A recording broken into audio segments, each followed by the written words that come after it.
Hello everyone, welcome to Asura Psych, and today I want to talk about the ESFP, or the hero, or the type that's most associated with the hero archetype throughout history. So ESFPs tend to kind of be glossed over in the MBTI community because they're a sensing type, and sensing types are a little less represented because they're not as interested on average in personality theory and abstract things like the Myers-Briggs type indicator, so there's less of them in the MBTI community.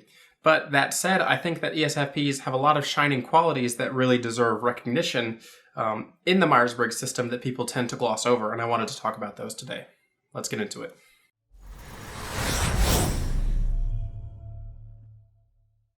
So why is the ESFP the hero? Let's look at their cognitive function stack. ESFPs lead with extroverted sensing, they have secondary introverted feeling, tertiary extroverted thinking, and repressed introverted intuition. So this leads to a type that tends to live in the now, in the moment, through extroverted sensing. They're very much engaged with the world of physical sensation in a way that is meaningful to them. But the direction in which they focus their activities tends to be through the lens of introverted feeling. The moral guideline that they've developed through their aging process, what they've kind of established as important to them. Now, extroverted thinking, because it's the tertiary function, is not going to be as present in the personality and is something that is kind of more on an unconscious level to the ESFP.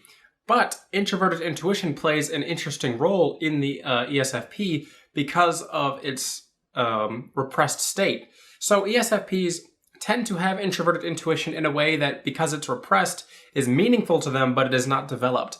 So they tend to develop long-term plans or goals but not really plan or think about how they're going to obtain these things. And you can see this a lot when you look at the archetypal hero in fiction. The hero says to themselves, I'm going to be the greatest hero, or I'm going to go do this. And then you ask them, how are you going to go do this? And they say, well, I just am. And I think that's a great representation of the extroverted sensing type with repressed introverted intuition, because they engage in a way they engage in the world in a way that says, I'm here and now and I'm doing what is important to me and I have long-term goals, but I'm more so focused on achieving them through engaging with the now, through extroverted sensing in a way that's guided by my morals. Not every ESFP is going to have this long-term goal because it is repressed with introverted intuition. They have to kind of learn to develop this side of themselves, but if an ESFP decides that they have something that they want to do, they tend to be just as stubborn as the INTJ or the INFJ in achieving their goal. They tend to be the type who's going to say, well, I'm going to do this and no one's going to stop me from doing this. Because once introverted intuition has latched on to something in either the dominant or repressed slot, it tends to be extremely focused and driven on obtaining that goal. The introverted intuitive type, the INTJ, which is the shadow to the ESFP actually, is going to be the type of person who kind of plans and organizes how they're going to achieve this goal. Whereas the ESFP, on the other hand, tends to just be the type of person who's going to say, well, I'm going to do it and I'm going to do what I need to do it. I don't care what it takes, I'll just have it done. And I think that's a really good trait for the ESFP to have, because once they've decided they really want to do something, they tend to be extremely motivated in their pursuit of doing that thing, just like the INTJ tends to be. Now, their morals and reasons for doing these things tend to be kind of swapped, but the ESFP is a very hardworking and achievement-oriented type if they can get their mind focused on something that's important to them. And that really is kind of the big if when it comes to the ESFP. Because ESFPs have intuition again in the repressed slot, it's going to take them time to develop into that state or get to a point in their life where they're going to decide they want to have some sort of goal. Many ESFPs who just live in their extroverted sensing mind, who just live in the now, aren't going to learn to develop long-term goals, and they may repress introverted intuition to a point where they even never decide on something that they want that's important to them. But that's going to more so lead to the immature ESFP.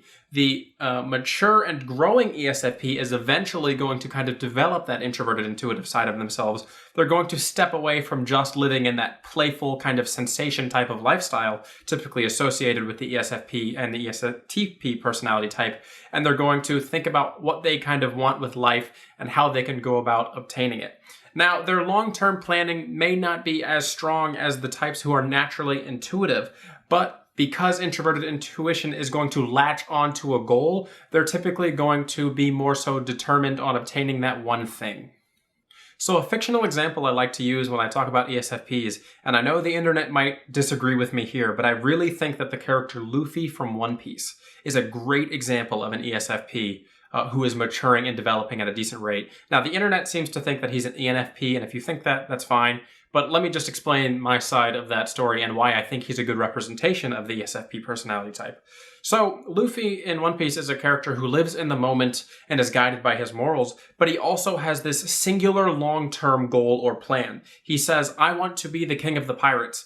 And then the people around him say, you want to be the king of the pirates? That's kind of ridiculous. You're a child. You've got no skills. What are you doing? How are you going to become king of the pirates? And Luffy says, I'm going to be king of the pirates. And I think that's a great representation of the repressed introverted intuition latching on to a long-term goal, but not knowing exactly how it's going to get there. It just says, well, I'm going to live in the moment and do what I want to do and kind of have fun. And then eventually I'll end up at the point of achieving my goal because I'll be slowly working in that direction over time.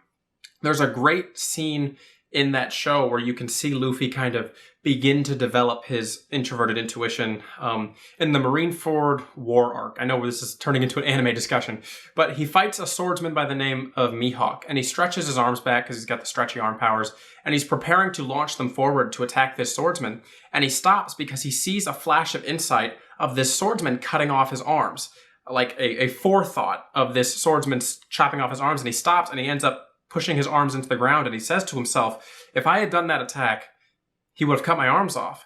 And that is a great visual representation of what introverted intuition is like. It is a perception, not an active thought. It is something that the ESFP and even the INTJ, or the introverted intuitive dominant type, just kind of perceives in the moment. It is not this active thing that they're planning or thinking about. It's a perception that they have. And that's why I think Luffy is a great example of the extroverted sensing type.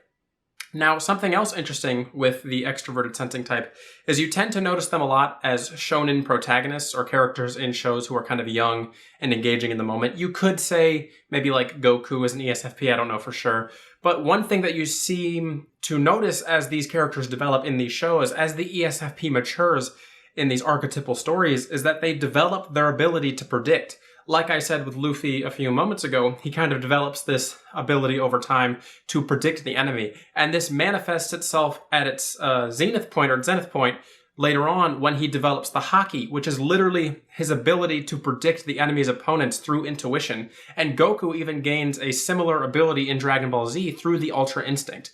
This is those characters, this is the extroverted sensing type, stepping away from their dominant mode of engaging with the world, stepping back into introverted intuition and overcoming the repressed side of the unconscious. They're overcoming the shadow side of the self and using this part of themselves that is important to them, but something that they haven't fully developed. And when they use it in this healthy and meaningful way, it allows them to achieve their goals in a better manner. I actually think it's the archetypal overcoming of this unconscious side of the self that leads to these characters being so liked on a large scale level. I think it's something that the collective unconscious recognizes within these characters, that they're overcoming this side of themselves that isn't kind of who they are naturally. And once they do this, they become someone who is much more than they were before.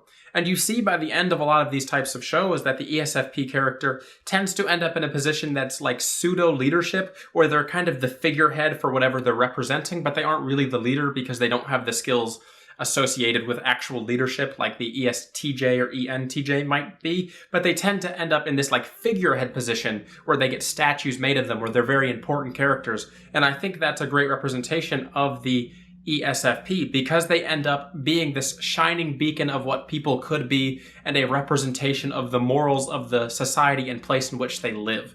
So I'm not going to go into another entire character analysis, but I think another character that really represents the ESFP personality type in fiction would be Finn from Adventure Time. Because when you start that show, Finn is an extremely immature ESFP, to the point where he hasn't even really developed his introverted feeling side of himself yet because he's still like a kid.